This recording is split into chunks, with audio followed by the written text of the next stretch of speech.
When working with lubrication systems and lubrication components, always wear personal protective equipment.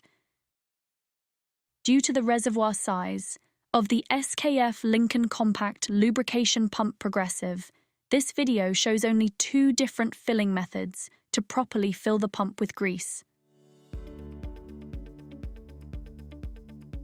A grease fitting can be mounted instead of a pump element.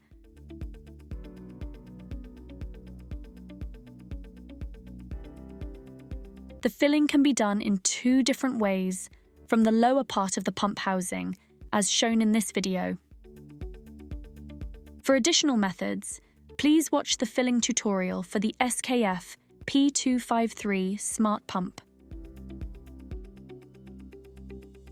The first method of filling an SKF CLP Smart Pump is with a manual lever gun.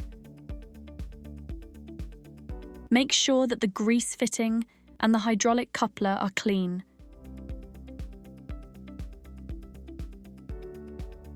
Connect the hydraulic coupler of the grease gun to the grease fitting mounted at the lower part of the pump housing.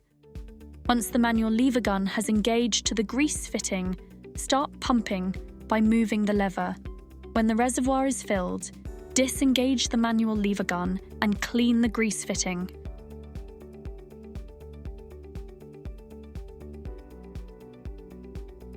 The second method of filling an SKF CLP Smart Pump is to use a battery-driven grease gun, such as the SKF Power Luber. Make sure that the grease fitting and the hydraulic coupler are clean. Engage the hydraulic coupler to the grease fitting and hold the trigger of the SKF Power Luber to fill the reservoir.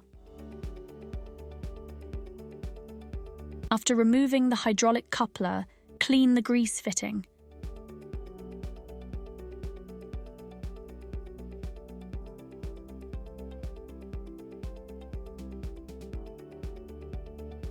We hope our tips have made your work easier.